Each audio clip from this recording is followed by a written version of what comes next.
इलोरा की चट्टानों में वहाँ एक ऐसा रहस्य छिपा है जो आज भी बड़े बड़े इंजीनियरों और इतिहासकारों को आप कह सकते हैं हैरान कर देता है। ये है कैलाश मंदिर, एक ऐसा अजूबा जिसे बनाया नहीं गया बल्कि एक ही पहाड़ से तराशा गया था। तो चलिए आज इसी अद्भुत सफर को समझते हैं। एक सवाल सोचते हैं, एक ऐसा मंदिर बनाना हो जो दुनिया के सबसे मशहूर स्मारकों में से एक पार्थेनन से भी पता है 1.5 गुना ऊंचा हो, तो उसे कैसे बनाएंगे? ये सवाल सदियों से एक पहेली बना हुआ है और इसका जवाब सच में चौंकाने वाला है। आप उसे बनाते ही नहीं, इसे ईंट या पत्थर जोड़कर नहीं बनाया गया, बल्कि एक ही विशाल चट्टान को ऊपर से नीचे की तरफ तराशा गया।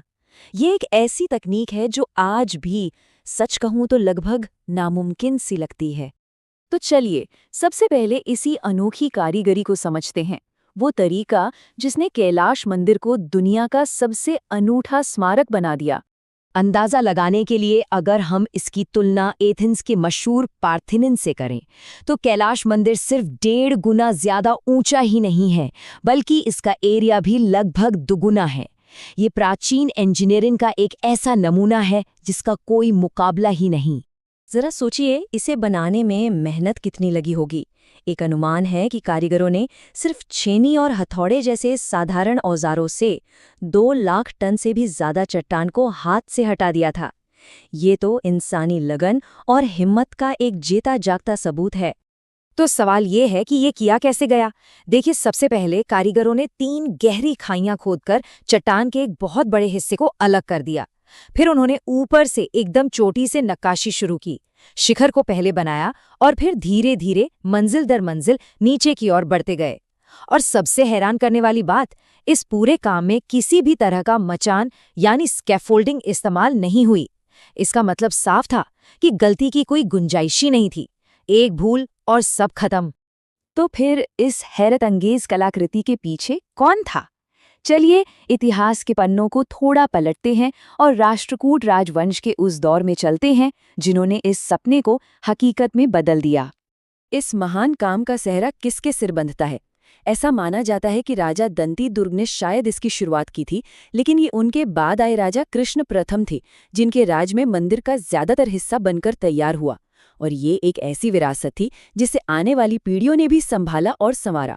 उस जमाने में भी ये मंदिर इतना शानदार माना जाता था कि एक शिलालेख में लिखा है कि इसे देखकर तो देवता और इसे बनाने वाले वास्तुकार तक हैरान रह गए थे।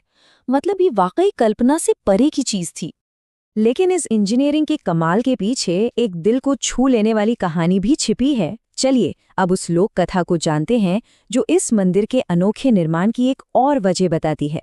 ये कहानी है एक रानी की मन्नत की, एक बीमार राजा की और एक ऐसे आर्किटेक्ट के वादे की जो सुनने में नामुमकिन लगता था।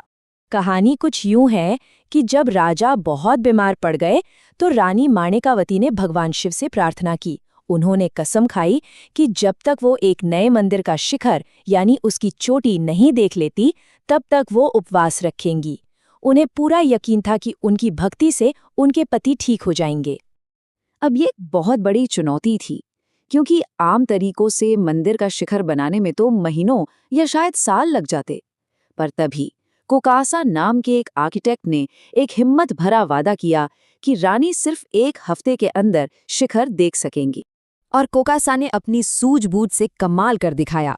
उन्होंने ऊपर से नीचे की तरफ नक्काशी शुरू की, जिससे शिखर सबसे पहले बनकर तैयार हो गया। रानी ने मंदिर की चोटी देखी, अपनी मन्नत पूरी की और अपना उपवास तोड़ा। ये कहानी इस अनोखी निर्माण तकनीक को एक बहुत ही मानवीय एहसास से जोड़ देती है। अब चलिए इस मंदिर की सिर्फ बाहरी बनावट को नहीं, बल्कि इसकी दीवारों के अंदर चलते हैं और इसके गहरे आध्यात्मिक रहस्यों को समझने की कोशिश करते हैं। ये सिर्फ पत्थर की एक इमारत नहीं, ये तो अपने आप में पूरे ब्रह्मांड का एक प्रतीक है। इस मंदिर का पूरा डिजाइन, इसका लेआउट भगवान शिव के निवास स्थान यानी कैलाश पर्वत का प्रतीक है। तो जब कोई भक्त इसमें कदम रखता है तो ये सिर्फ एक इमारत में चलना नहीं होता, बल्कि एक आध्यात्मिक यात्रा की शुरुआत होती है। यहाँ हमें अद्वैत दर्शन का एक अद्भुत उदाहरण देखने को मिलता है। ये दर्शन हमें सिखाता है कि इस ब्रह्मांड में सब कुछ एक ही है, अलग अलग नहीं। और कैलाश मंदिर जो एक ही चट्टान से बना है, इस विचार का जीता जागता सबूत है। यहाँ भगवान, मंदिर और भक्त, इन सब के बीच कोई फासला नहीं है। सब कुछ उसी एक पत्थर का हिस्सा है। सब एक हैं। मंदिर के बेस को देखिए। वहां विशाल पत्थर के हाथियों को ऐसे तराशा गया है जैसे वो पूरे मंदिर को अपनी पीठ पर उठाए हुए हैं। ये इस बात का प्रतीक है कि ये पवित्र स्थान कुदरती और दैवीय शक्तियों के सहारे टिका हुआ है। मंदिर की दीवारें ये पत्थर की एक जीती जागती किताब की तरह हैं। यहाँ रामायण और महाभारत जैसे महान ग्रंथों की कहानियों को इतनी बारीकी से उकेरा गया है कि ऐसा लगता है मानो हर पत्थर खुद एक कहानी सुना रहा हो। और इस पूरी आध्यात्मिक यात्रा के आखिर में भक्त मंदिर के दिल यानी गर्भगृह में पहुंचता है, जहां भगवान शिव का प्रतीक लिंगम स्थापित है। ये वो पल है जब भक्त और भगवान एक हो जाते हैं। लेकिन कैलाश मंदिर की कहानी सिर्फ यहीं खत्म नहीं होती। चलिए अब थोड़ा पीछे हटते हैं और एलोरा की गुफाओं के उस विशाल परिसर को देखते हैं जहां यह मंदिर मौजूद है। यहाँ एक और भी बड़ी और अद्भुत कहानी हमारा इंतजार कर रही है। कैलाश मंदिर अकेला नहीं है।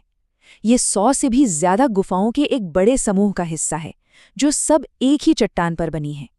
यहीं पर हिंदू कैलाश मंदिर के ठीक बगल में बौद्ध विश्वकर्मा गुफा भी है।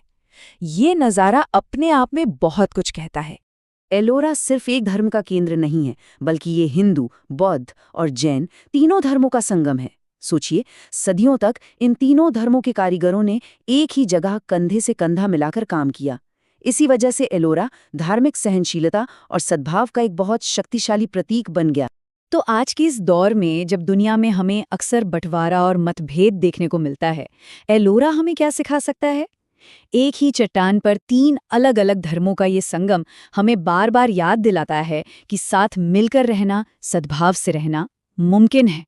ये प्राचीन चमत्कार आज भी हमें एक बहुत ज़रूरी संदेश दे रहा है।